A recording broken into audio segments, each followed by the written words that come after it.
Hello, and welcome to another episode of Ask Adam Live.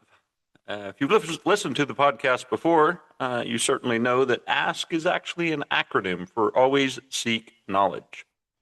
One thing I strive with each one of these podcasts is to get you thinking a little bit, get you being a little bit more inquisitive about yourself and about life, maybe about what you do or what you feel like you should be doing.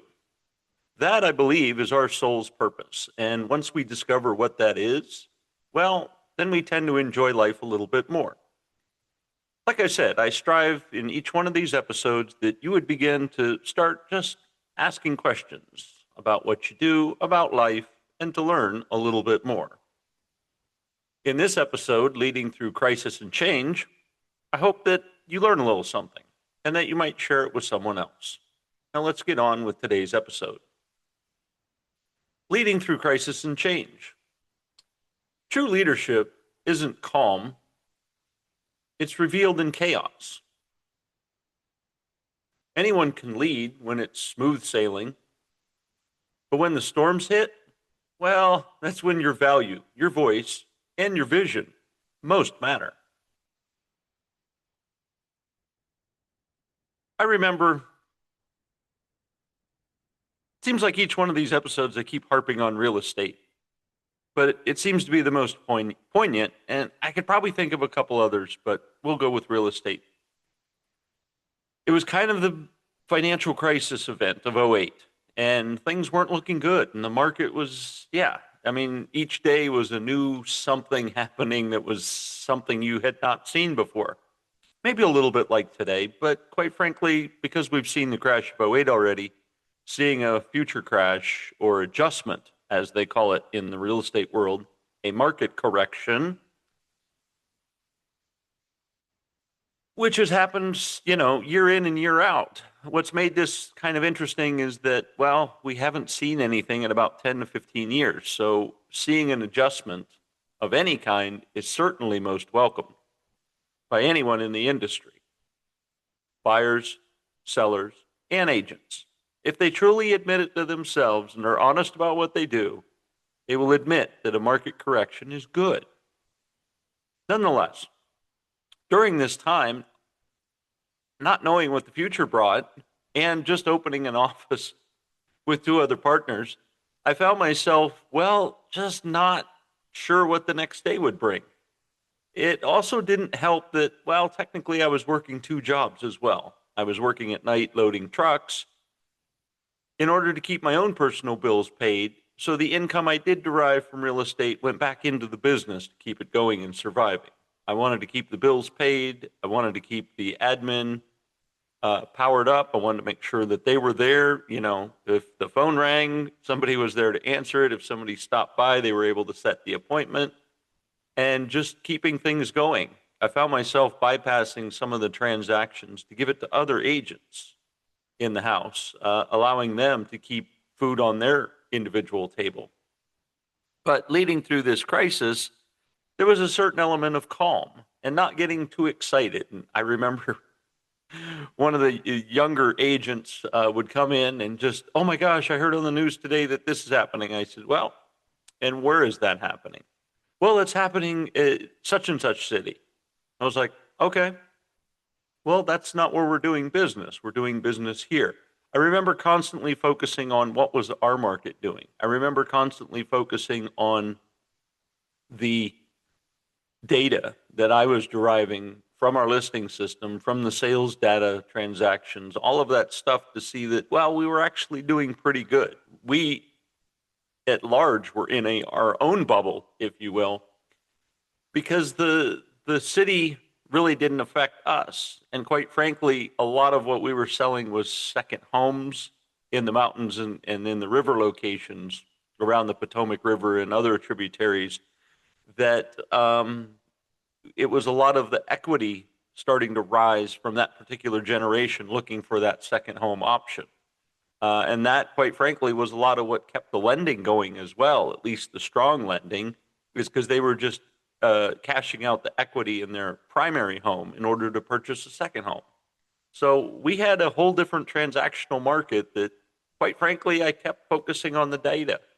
Each time we had an office meeting, I would focus on how many more sales were occurring in our county versus other counties in the state, focusing on the closing price, that we weren't losing much market share and that things were maintaining. See, change is constant. It's always going to happen. But crisis, well, kind of inevitable as well. It's going to happen. But what defined the effective leadership wasn't the avoidance, it was really how I navigated through. So you can see that the calm, center focused, paying attention to the now and what was going on in our local area was kind of what, and not to say that I was living in a fantasy world. Again, I almost, in a weird way, wanted to be able to share some news to go, hey, it's finally affecting us. Hey, sales, are going down 3-6 months now. Whatever it was, whatever the data statistic could prove that it was starting to affect us, I would have loved it.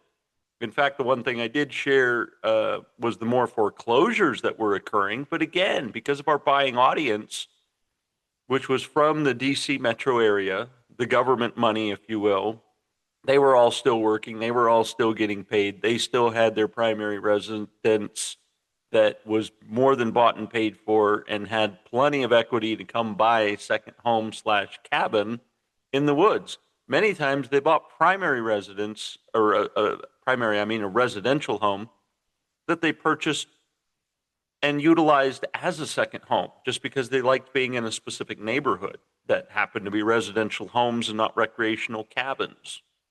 So again, it was just, I so badly wanted to share some bad information just to reflect what you were hearing on the radio or the local news or national news, I should say. But it was really tough to find. And I wanted to share that in confidence to let my team know that maybe things were starting, the tide was starting to get to us.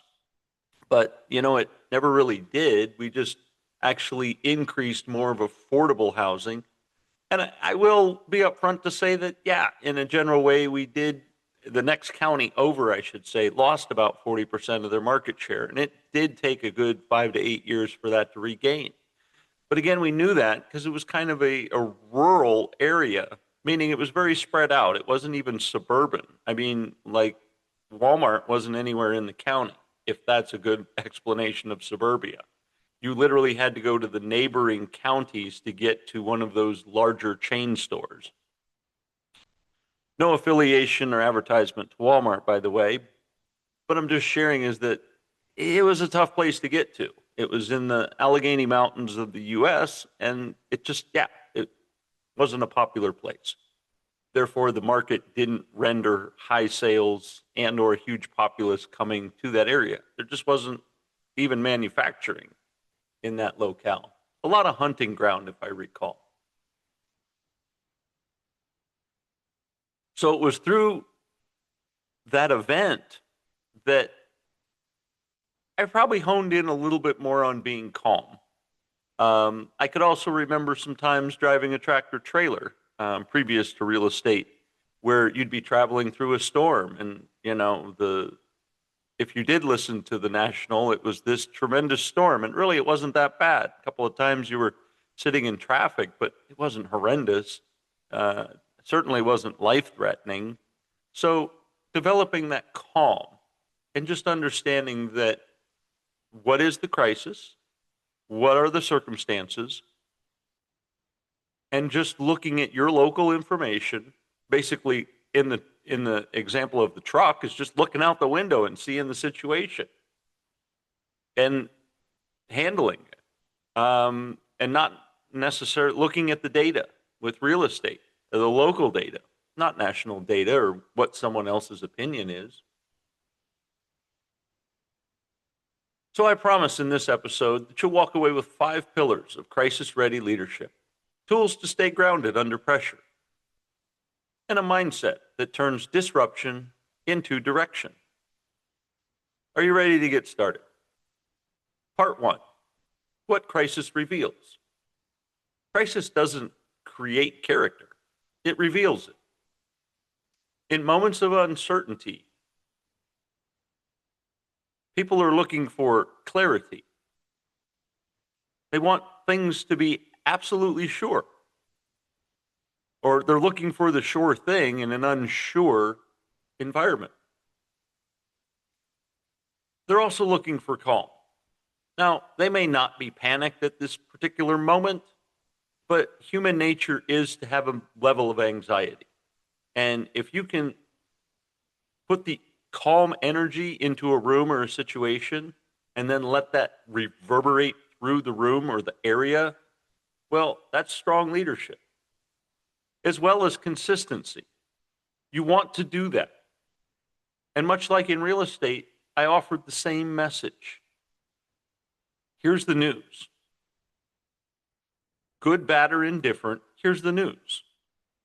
Consistently.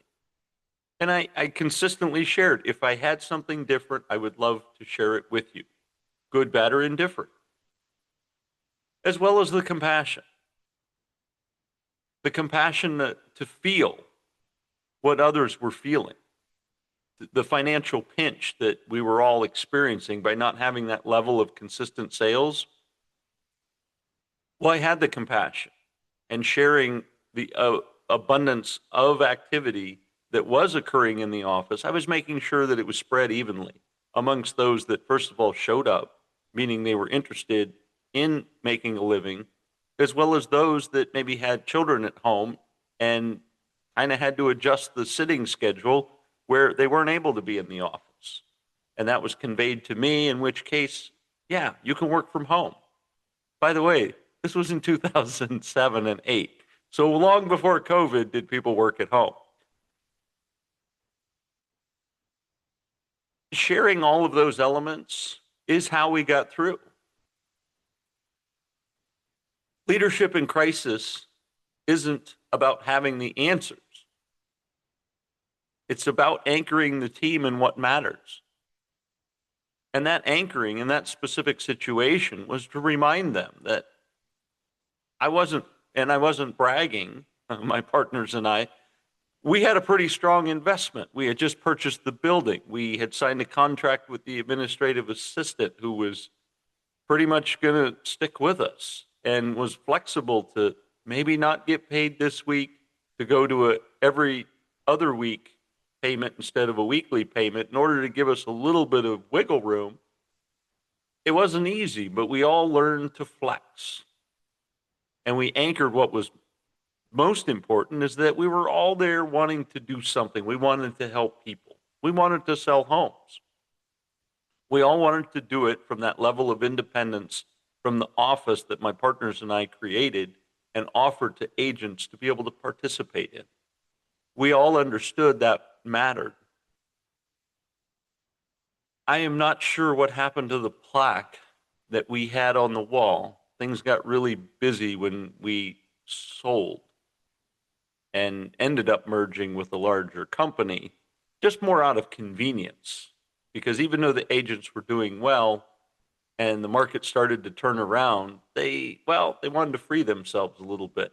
And that's understandable. But I remember we had a plaque that kind of had a statement of positivity. And it was just kind of something with regards to weathering the storm. And man, it was really poignant then. I'm going to have to dig that up. Mr. Producer, could we try to find some information on that? That would be terrific. Part 2, the 5 pillars of leading through crisis. As promised, anchor in purpose. Reaffirm your why. Even when the how was unclear, right? We didn't really know what the sales volume was going to be each year. Many times you could forecast it by what the previous year was. And we were able to do so, to say, hey, here was last year's goal. We can certainly exceed it, and let's level up a little bit more. But in this case, well, things sort of flatlined or dipped a little bit. Each month was a little more unique than the other. But like I said, we focused and reaffirmed our why, that we were there to help others and we were there to help our family. Number 2, communicate transparently. Say what you know and admit what you don't. As I mentioned, in our weekly Monday morning office meetings, everyone attended. Good, bad, or indifferent, the news was still delivered. Like I said, I sometimes just wanted to share some level of bad news just to give us the reassuring factor that it was going to affect us, that we were, the tide was coming our way. We were going to get our feet wet. That would have at least let us know where we were at in the market. But see, we didn't. We actually increased sales and did quite well, which leads to the point of merging, and that's for another story.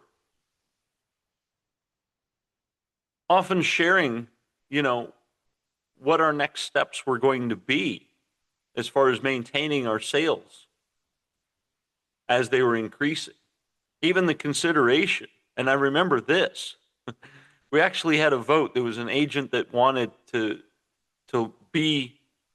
operate closer to their physical home where they resided, their residency, and they were working in the neighboring city. And I remember they came to us and said, "Hey, man, I'd really like to cut down my commute. I still want to do some business. The office I'm currently affiliated with wants me to, be there to provide some office time, and I'm just not. I can't do it. Things are really tight now." And I did something interesting. I put it up for a vote because we were adding one more slice of pie to the office.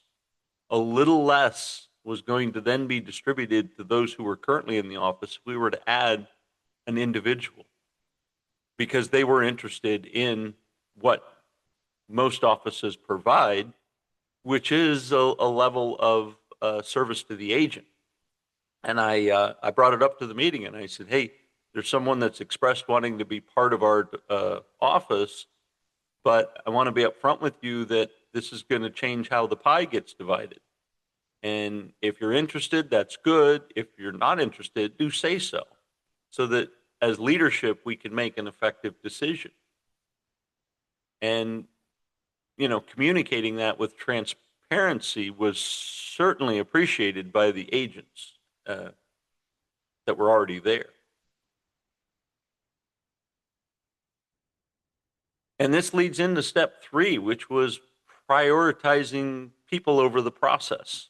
I mean, yeah, we were transacting real estate, and there was a couple of things always in the closing drawer, as they say in the office. But we were always vigilant to see and ask, who needs support right now?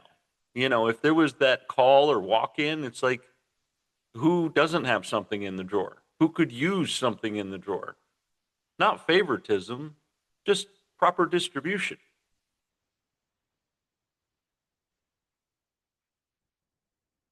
Also, checking in on people.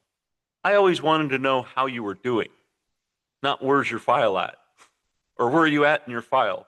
How's the transaction coming along?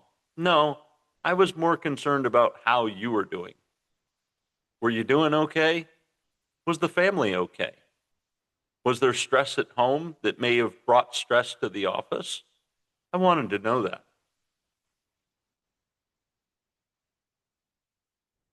Number 4, model regulated leadership.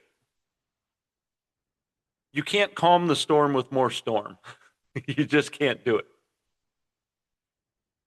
I guess this was probably the time that I found myself using some breath work, finding some peace. When a moment of anxiety would occur, and usually it was in my car after an interesting phone call, that I would just stop and find a safe place to pull over, roadside park, parking lot, whatnot. Just sort of turn all the noise of the day off and just be still and just stop the mind for a second. I later found out that was creating a scotoma, which you heard me talk about several times. And this created those micro pauses, both physically and mentally. And those, I think, is what really helped keep me in line. Because if I needed to follow up that call with another call, I breathed to stay alive, but I also sort of breathed through the situation, to then calmly, with strong leadership, maybe counsel the other agent that was maybe making something difficult, and realizing that now wasn't the time to stand on principles and maybe let something fall apart, because quite frankly, we were all really sort of dependent. I speak at large, but we were all dependent on the transaction occurring and taking place. So the idea that something wasn't going to take place and it wasn't going to happen, well, you really tried to avoid those a lot more than you did before. Standing on principles really wasn't that time. And I remember expressing that many times. I was like, figure out how to make the deal come together. And if it's a small sacrifice, take the sacrifice to get the win, because we both want the win.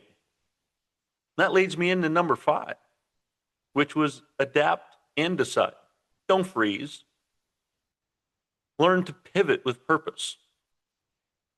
And that was always, what's the next best move? Like I mentioned, we'd meet on Monday for our weekly office meeting, and we'd huddle up.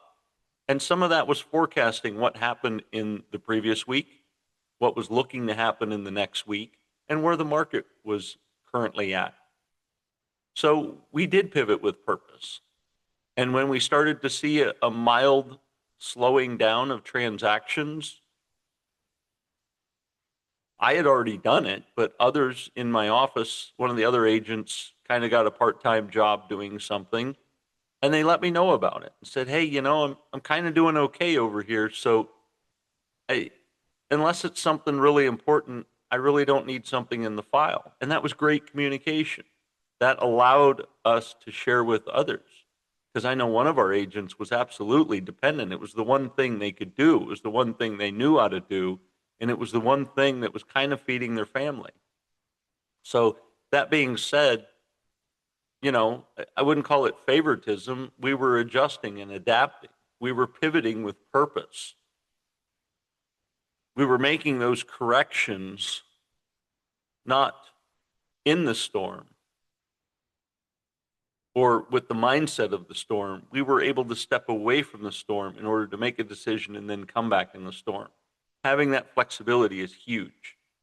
I will also say, since we're kind of on it, is it's really important that, you have a group of mentors, that you have having partnership was huge.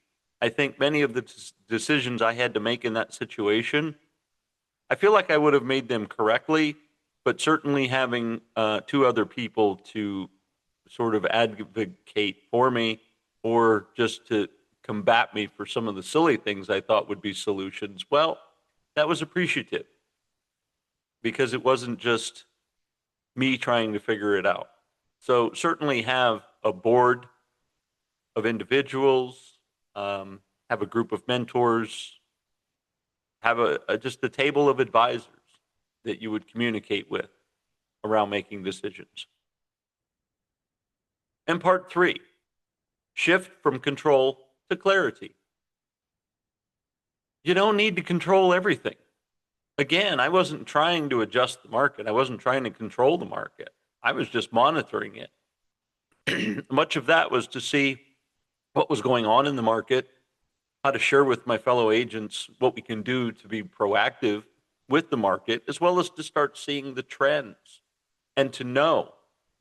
I know one of my agents came to me and said they appreciated having that information, because when they were at the listing appointment and having a conversation with that new client and having to discuss about the market, they were like, hey, here's this week's stats. We're on the market. We know the market.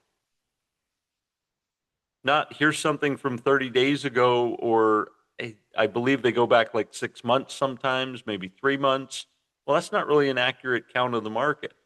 And what I feel, again, personal opinion, is that many times real estate is now going ahead 3 months to forecast sales, which is quite frankly, which is what has made it slightly obnoxious. They're already forecasting what a higher price would be in 3 months, so that your offer to contract becomes what the future sale is.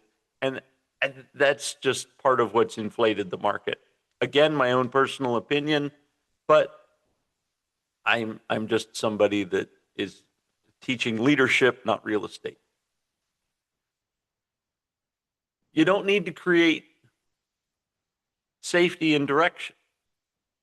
I mean, you do need to create safety and direction. Again, letting people know on a weekly basis where we were at, what we were doing, and how we were going to pivot.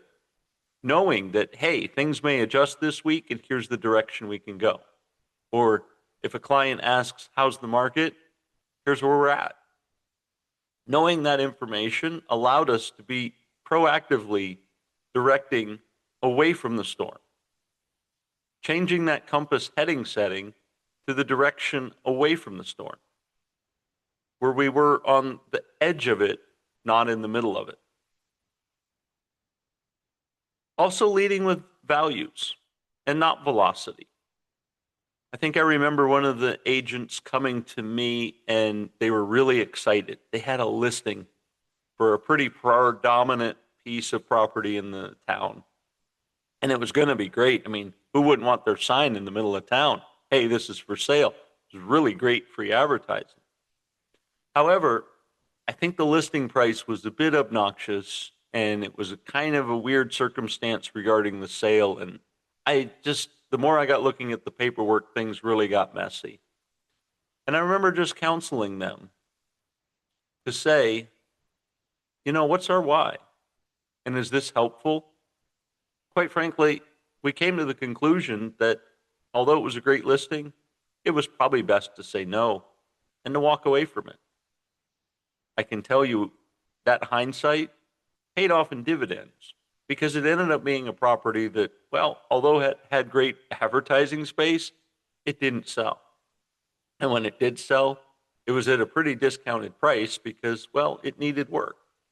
So that high dollar listing that you got really excited about, well, really didn't pan off too well.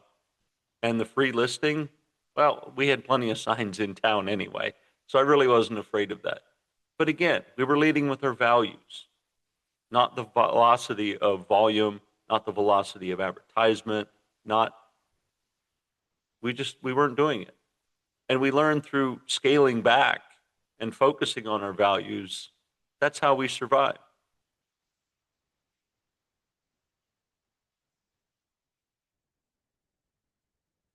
See, what I found was that I didn't have to fix everything. The real power was just creating space for everyone else to rise and allowing them to feel like they had control of their situation, not only of their business, but they had control that they could go home to their family and demonstrate having control. And that was pretty important in a time where, well, financially we were all a little pinched, especially when the food on your table depends on the next sale in the drawer. And when that happens, depends on how much food ends up on the table and whether or not on certain nights there's no food on the table. I know that seems kind of harsh, and well, it was a bit interesting. The times were interesting. But like I said, creating space for others to either find other options or receive options from the office, meaning the next person that walked in the door or the phone call that came in, maybe a little extra floor time to be available. Hey, I couldn't promise anything, but I could promise that when the phone rang again, the person was getting delivered to you, and it was now up to you to bring your professional sales ability to the table and to make that deal happen, to help that person either buy or sell some property.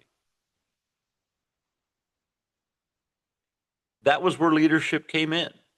Also, the mindset of leadership was to also step back and not always be the person with something in the drawer.